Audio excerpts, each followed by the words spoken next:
A democracy is a political system in which the people periodically, by majority vote at the polls, select their rulers. The rulers then have absolute power to make whatever laws they please by majority vote among themselves. In a constitutional republic, the people also, by majority vote at the polls, select rulers, who make laws by majority vote among themselves.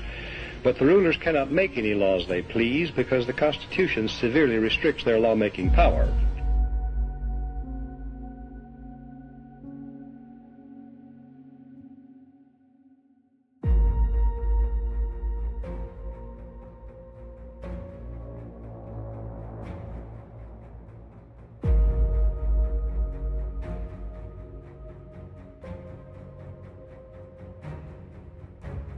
Don't say the word democracy until you acknowledge that it has a prerequisite.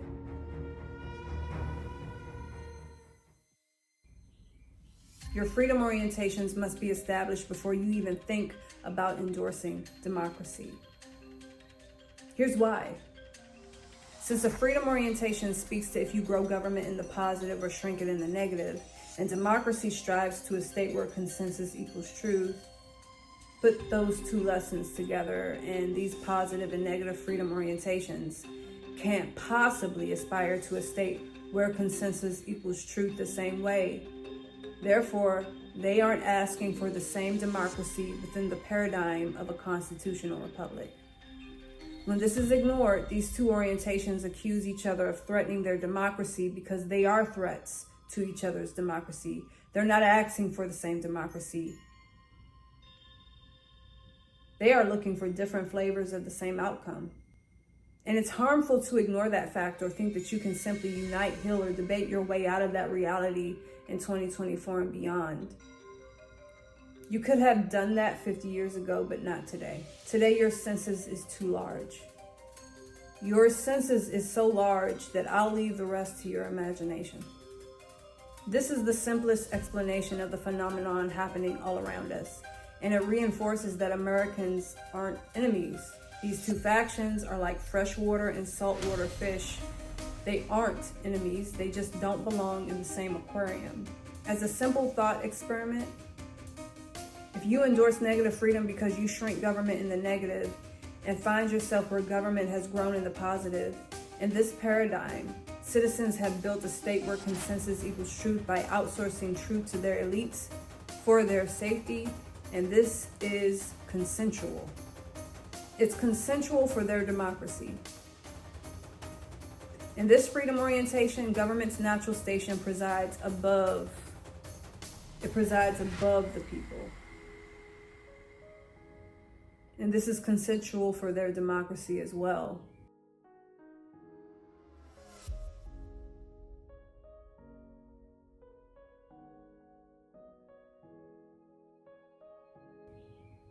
So that is a very different flavor of democracy than what the negative freedom orientations are asking for and expecting within the paradigm of a constitutional republic.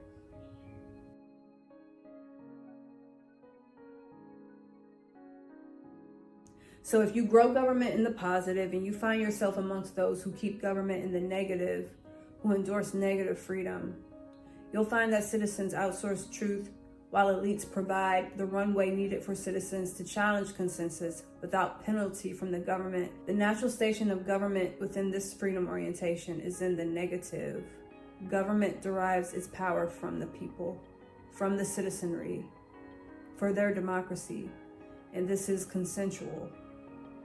The lesson therein, freedom orientations comport to democracy. Freedom orientation determines what democracy you have within the paradigm of a constitutional republic.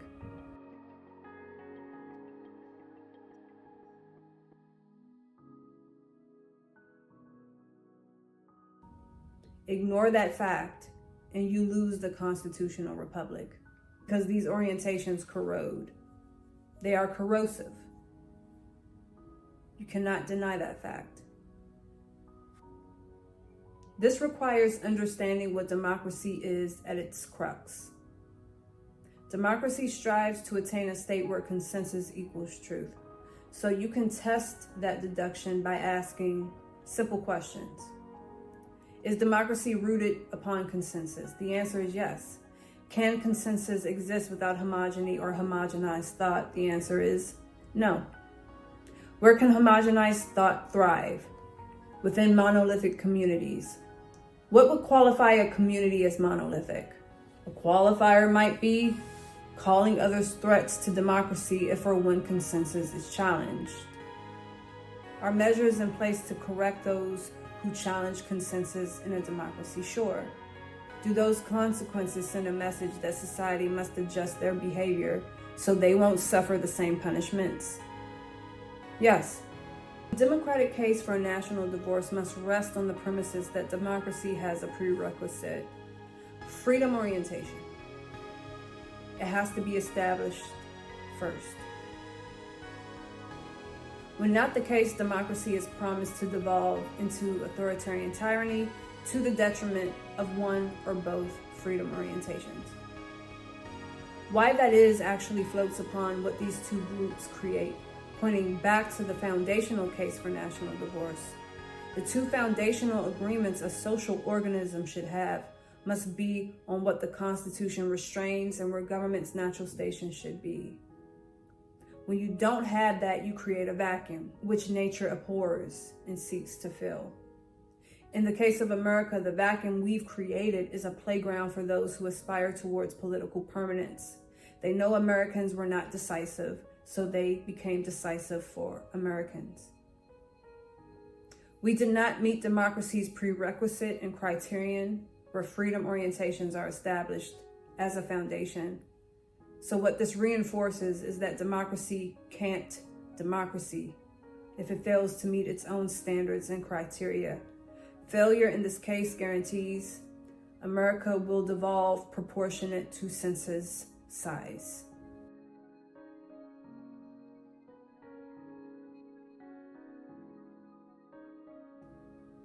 If you believe in democracy, it is for democracy's own sake that there is a national divorce. Diverse ideologies and interest groups have to put their diversities on top of a foundation instead of the splintered foundation we have now. We have to get back to disagreeing on how life, liberty, and happiness can be attained, because right now Americans disagree on if the government should grow in our lives to have the right to define those things for us. Americans have to get back to where we aspire to clean water and air, while bearing in mind that wanting clean water and air is hardly a unity project between us.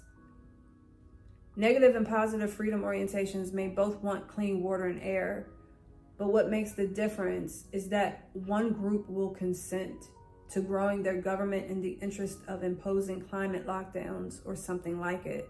The other will not. Again, saltwater and freshwater fish do not belong in the same aquarium. If your response to this is that none of this matters, you'll keep voting Democrat or Republican. You missed the lesson. Since democracy is determined by freedom orientation, and freedom orientations point to positive or negative freedom, here's the thing about your Congress and your Senate. If you're paying attention to a person's ideology and the political vehicle they're on, you're in bad shape. Nothing else matters outside of a politician's freedom orientation, okay? So take a conservative and put them on a Republican vehicle, and put a progressive on a Democratic vehicle. These subjects present diversity, while if their freedom orientations are the same, they are not diverse at all. While you were focused on red or blue, or Republican or Democrat, a freedom orientation made the difference here. If a conservative Republican endorses positive freedom, meaning they grow government in the positive, they will lead everyone into a state where government is the arbiter of truth with progressives and modern liberals. They have the same freedom orientation. This doesn't make them a sellout. It rather exposes Americans' ignorance when it comes to politics.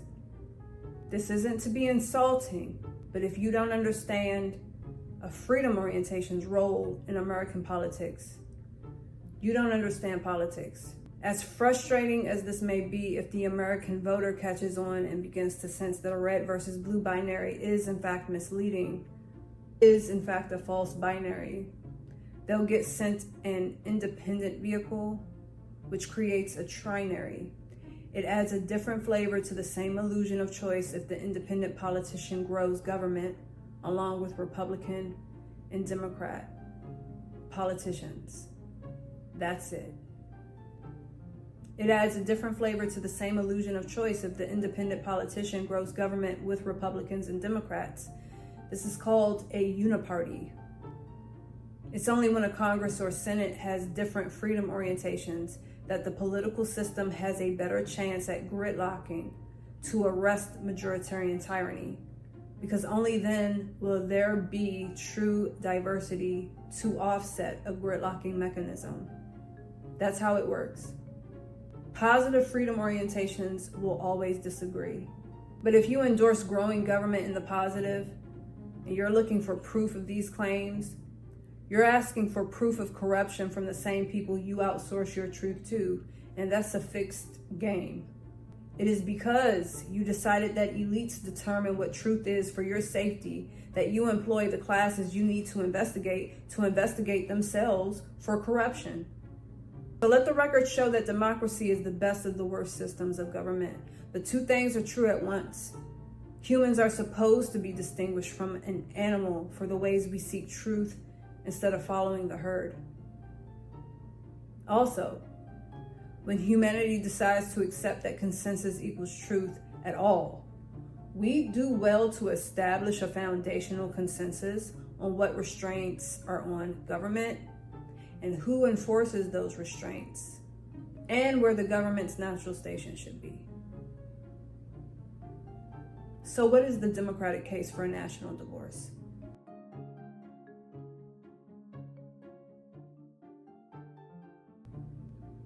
It is for democracy's own sake that freedom orientations must correspond to democracy. Upon this, you'll find that democracy corresponds to naturally forming unions. Everything has a connection and a relationship in politics. Should the prerequisite to democracy not be met, democracy devolves proportionate to census size, offsetting humanitarian crises. More than 150 million Americans will be ushered into an incompatible union they couldn't ever vote or pull their way out of. In the wrong democracy, within the paradigm of a constitutional republic, Americans will see their government's natural station preside above themselves. So an appeal should be made to the Creator and to the highest court that if government derives its power from the consent of the governed, then it is in the name of democracy that those who consent to positive freedom be delivered to a union all their own in the name of peace, in the name of curing cultural malaise and curing social unrest. We are incompatible. Insulated in this case is the blueprint that Ukraine has built. Ukraine has furnished a blueprint, just having set the precedence that in the name of democracy, a geography is free to enter or exit a union without fear of war or retaliation. America has spent billions of taxpayer dollars to make that sentiment ring loud and clear. So should more than 150 million Americans decide to peacefully establish an economic engine like Texas, to form newly erected economic holes, it can't be the American government that thwarts this pursuit. Americans stand on the convergence of being ushered into a technocratic democracy where the levers to their resources will be pulled. The government is the arbiter of truth.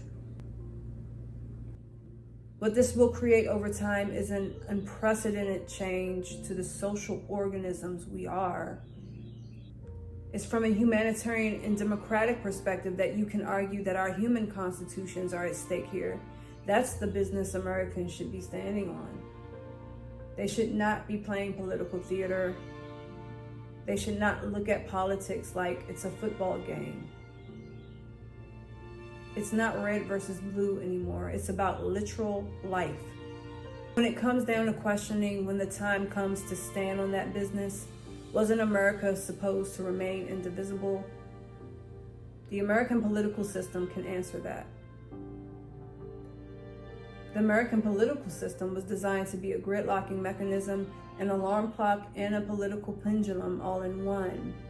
No one designed an instrument that tells you when to divide your union if the union was never to divide. Which is the political case for a national divorce. Our founding documents tell us the circumstances that merit abolishing or dissolving something, right?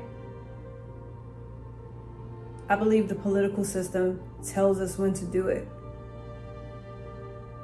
From that perspective, they point to each other. And we haven't been paying attention. I do have secessionist platitudes. I do believe that the fight ahead is we, the people, versus the union. A democracy is a political system in which the people periodically, by majority vote at the polls, select their rulers. The rulers then have absolute power to make whatever laws they please by majority vote among themselves. In a constitutional republic, the people also, by majority vote at the polls, select rulers, who make laws by majority vote among themselves. But the rulers cannot make any laws they please because the Constitution severely restricts their lawmaking power. The ideal of a democracy is universal equality. The ideal of a constitutional republic is individual liberty. In this century, great strides have been made toward the goal of subverting our republic and transforming it into a democracy. The foremost tactic of the subverters is subversion of language. By calling America a democracy until people thoughtlessly accept and use the term, totalitarians have obscured the real meaning of American principles of government.